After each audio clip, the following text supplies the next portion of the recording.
as you may know, there's a big effort underway to give Dirty Sixth a facelift. But what does that mean for the street that we all kind of love and hate? Today on CityCast Austin, we're talking to the architect behind the plan to redo Old 6th Street.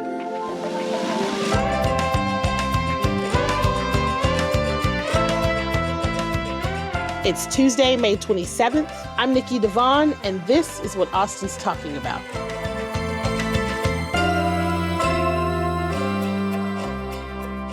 Hello, I am here with Sky Curry, an architect for Clayton Court, and they are leading the 6th Street redevelopment project. So we're going to get into it. I know you came here from Mississippi 12 years ago. Yeah, I've been here about 12 years, yeah. So I'm curious, do you remember what your first 6th Street experience was? What was your first 6th Street experience? Oh, gosh. I'd been coming to Austin for years before that, just seeing friends and hanging out. I had some friends that went to UT, and so we've had a couple of fun late nights out on 6th Street, whether that was seeing music or doing, Esther's Follies or any of those kinds of things, right? So I have wonderful old memories from 6th Street, but it certainly has changed, and it's a place that I still consciously try and bring people when they come to town, whether it's Esther's or whether it's Casino El Camino or whether I go down to Mike's place at Marlowe Dow and support some of the new places like Parkside. So it's still a place where people always associate Austin with. They're always asking about 6th Street. And so I think it's exciting and very meaningful that our street is going to slowly come back to life and be something special again that we can show off. You are working with Stream Realty to redevelop Old 6th Street, which is a historic district dating back to the late 1880s in downtown Austin. And it encompasses about 12 blocks. And there are 31 parcels of land that are now under redevelopment. So do you have like an elevator pitch for the redevelopment project? Yeah, absolutely. This is a project that is aiming to bring back in so many ways, kind of the heart of our city. We have a unique opportunity to revitalize a significant part of a street that has been central to Austin. And in the hope, I think, for Stream and for us is that we provide a product to the city that provides a lot of different offerings, a lot of different experiences. It's a special and unique project that aims to not change the nature of the street, but to just bring it back and let it be usable once again for all walks of life. Nice. Now, this is a huge project. How long have y'all been working on this plan to redevelop 6th Street? And what's the timeline? Sure, yeah. I mean, it's been in our office for, almost 5 years now. Of the 31 parcels that we've got, I think are under construction for maybe 10 of them. Wow, like currently right now? Currently, yeah. Wow, so if you drive down the street, you'll see some of the buildings that already have new doors and windows in them. Some have already been painted. So we're probably a month or two away from kind of delivering that first set of buildings. It just means they're being ready to be passed on to future tenants so they can start their design work and start their finish out work. So it'll still be a few years probably before these buildings are really being used again and being activated. But I think it's wonderful just that the energy on the street is starting to change and that momentum is starting to build. So right now, what you guys are keeping the structure sound because they're historic buildings, so you can't like demolish them. So you're just making sure they are good to go and sturdy and ready for whoever moves in. Is that right? Yeah, that's right. Absolutely. Our firm has some historic experience. And so we've been asked to kind of investigate and sensitively restore each one of these facades. We've done a lot of research into the buildings. We've had a lot of positive workings with the Historic Preservation Office in town. And we've done our best to find periods within the building, whether that's going back to their original state or back to other more significant states of time where the building was in its kind of more significant use, and take the design kind of back to that original state. And so the hope for us is that you don't necessarily feel the hand of the designer and the design teams that are working on this project, but really you just feel the history of the buildings kind of come back to life. I think we have a little bit of shell shock. Anytime we see gentrification, we're like, no, take your hands off of it. But there's preservation in this redevelopment. And so it's different than just someone coming in and demolishing and taking over. And so I'm imagining that's, I'm not the only person in the city that is kind of sometimes tends to buck against redevelopment. What's the most challenging part of this program? Like, I'm thinking it's opposition, but maybe that's not what the most challenging part of it has been. What is the most challenging part? I think that's a fair statement. This street is has and will continue to exist in the hearts and the minds of anyone who's lived here and who's grown up here or who's had some, any extended periods of time here. I've been here about 12 years and I've had many memories on Sixth Street. So it's a place that, people are naturally and understandably care about and want to protect. There has certainly been a part of this project where people are going to always naturally be resistant to change. For us, the goal of this project is not to do away with the life that it's taken on. We've got kind of a college atmosphere, young professional atmosphere, got cool bars, cool music scenes. That's not something that anybody in this project wants to get away from. We want to preserve. So the soul of the street is not only preserved, but enriched. But there are parts of the street that have for years been languishing and have been kind of allowed to fall into a bit of disrepair. And certainly I'm talking about the blocks that we're focusing on now, which is, those closer to 35, the 700, 600, and 500 blocks where we've had empty buildings for a long time. And so really, I think the goal is to just reactivate those spaces. A lot of the local landmarks, Maggie Mays and the aquarium, the library, and all those bars that we all know and love. They're saying, this is not a part of that project. And so, oh, nice. Okay, yeah. I think a lot of the character of the street that we all identify with will still be there. The hope is just that we'll add enough new experiences and new offerings where that it will not just be a nighttime space. It'll be a place where we can come in daytime, nighttime, and have lots of different experiences with lots of different groups. So I will say that does sound interesting. We've heard that this idea for Sixth Street is to be more of a maybe not 24/7 place, but definitely a daytime, nighttime place rather than just a nighttime zone where everybody goes to get messed up. And so, which that's no shade. I used to be that person for a very long time, but hey, I'm with you there. And so I am curious about what can it really be both? Can it be both? And what do you think the biggest challenge is in making that change for it to be both? Yeah, I think again, because it exists so strongly as it does now in the minds of like you and me, and for all of us, seeing that change may feel and seem difficult. For me, looking into the future, there is so much that our city is working on. We have some activity that's going to change on Congress. We have the Waterloo Greenway that's going to connect right off of 6th Street. We've got the new convention center.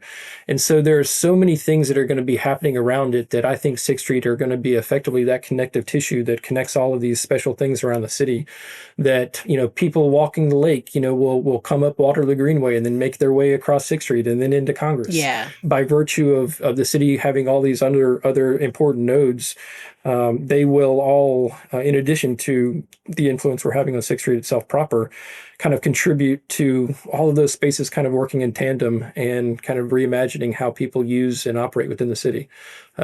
So I think that they're all going to benefit from each other's energy and the type of tenants that I think Stream is working to bring in. We're looking for not just nighttime tenants, but, restaurants and soft goods and spaces that will invite all day activity. We're not just looking for a certain subset of people. We're looking for families. We're looking for college crews.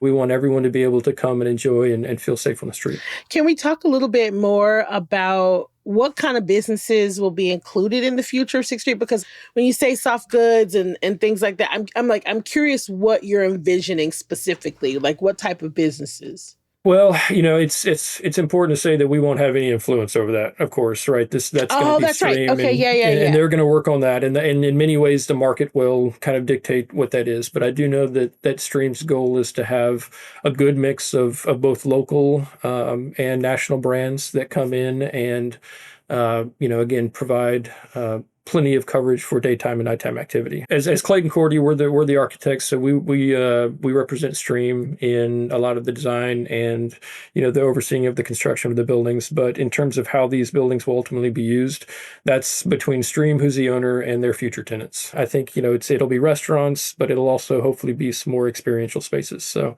I think we'll all kind of waiting to find out what that's going to shape up and look like. Really, really allowing the street to change its nature and to be allowed to be used during the daytime. Now, I'm curious, do you know of any other city in the US or any other place that this has worked where I'm hesitant to use the word revitalization, but like this kind of redevelopment to keep history and culture, but also add on this pretty big element, changing the culture of the street? This is a very unique project in the sense that rarely do you have an opportunity to touch so many buildings at once, or within a short period of time, and so in that regard, it is very special. And I think we should feel lucky and appreciative of the fact that someone has taken the time and the investment to kind of bring these buildings back to life in a meaningful way. One of the streets in this country that we use as a good case study was Larimer Street in Denver. The scale of the street, the historic nature of the street, and then how it ultimately has come to use. It's got wonderful nightlife activity. It feels safe. There's a good mix of uses on the street. And so it's something that early on in our design work, we used as a reference point. But our goal is to really express the Austin style and nature and soul of the space. So we're not trying to look to anyone as an example or a case study that we should follow. We just want our buildings to live again and be used again and contribute again to the wonderful soul and spirit the street has already created.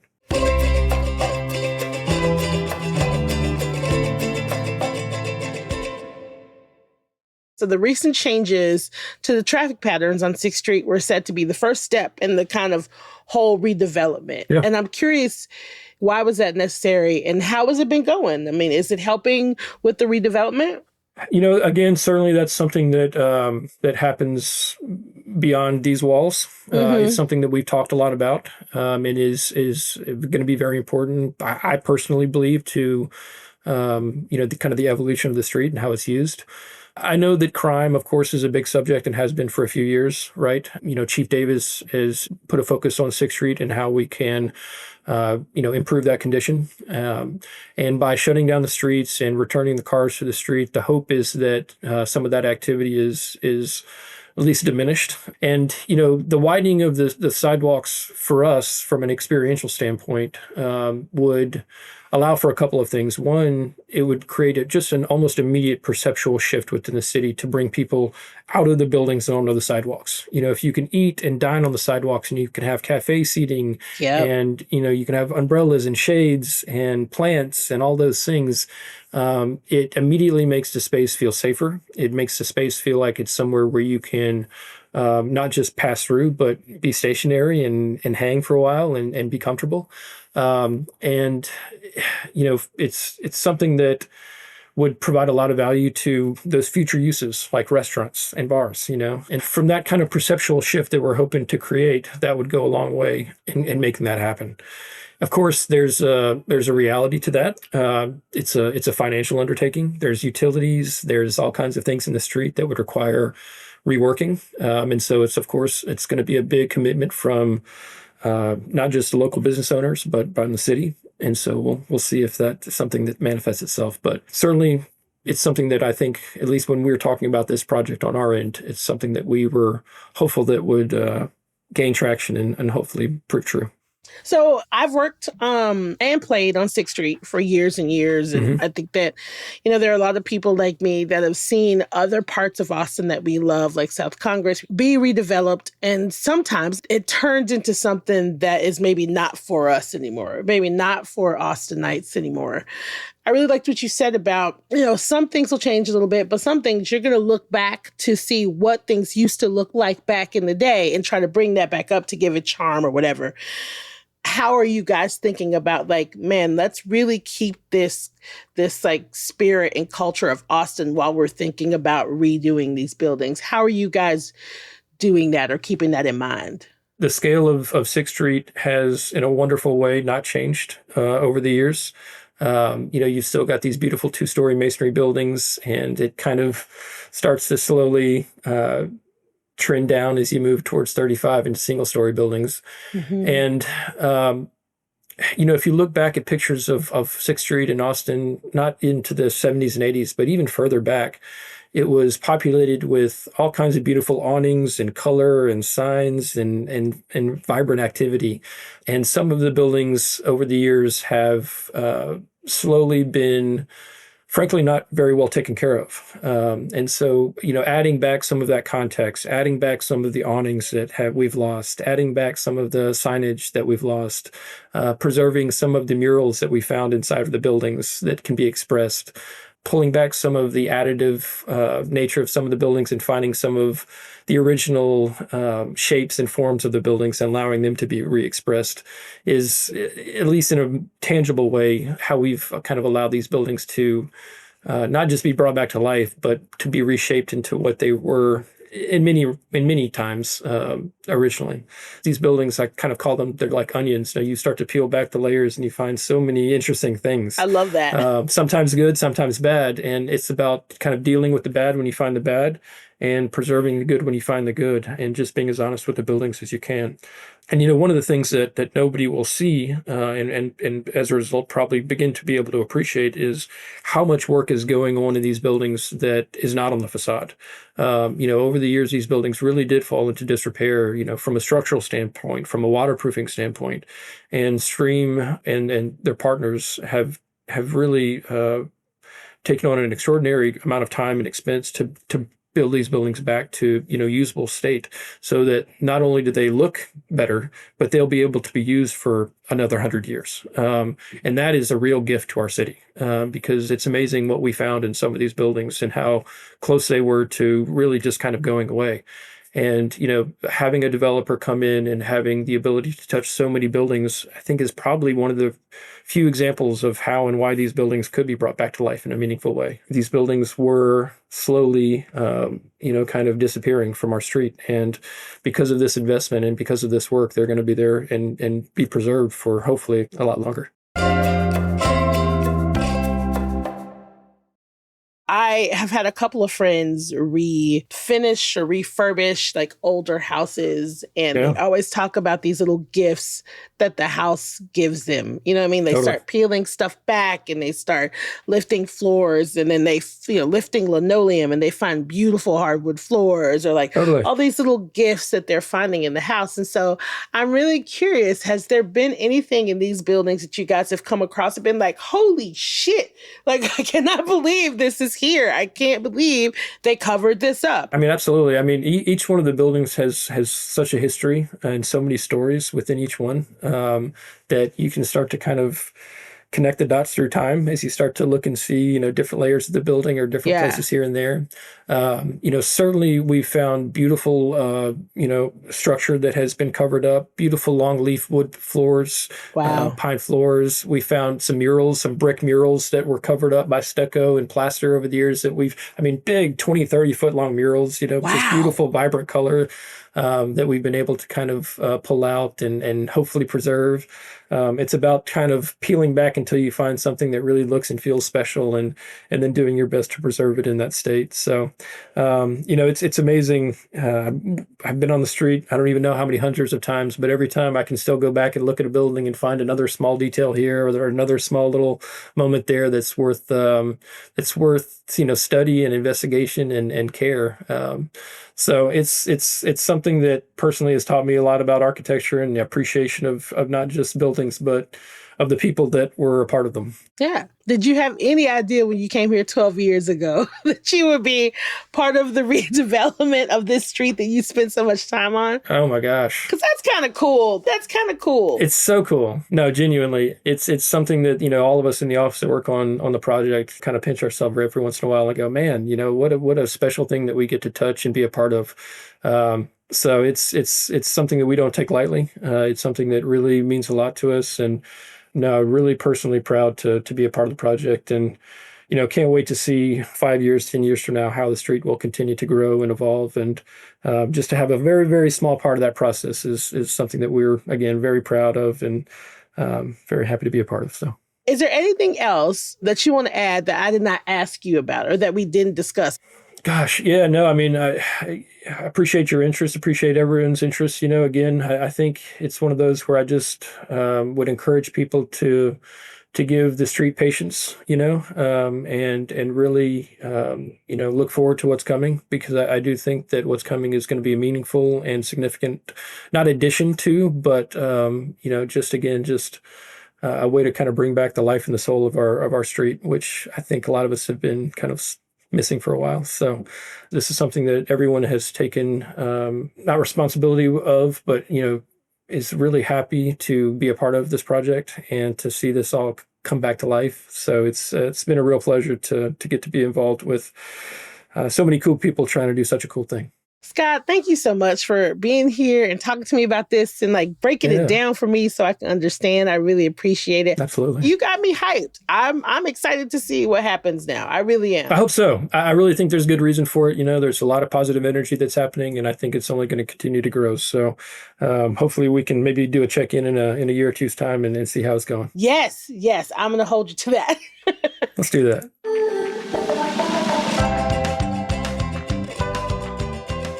That's all for today here on CityCast Austin. You can find links to the Old 6th Street project in our show notes. If you enjoyed the show, why not tell a friend that you want to go to 6th Street with? Rate the show, leave us a review, and of course, subscribe to our Hey Austin newsletter. We'll be back tomorrow morning with more news from around the city. Bye, y'all.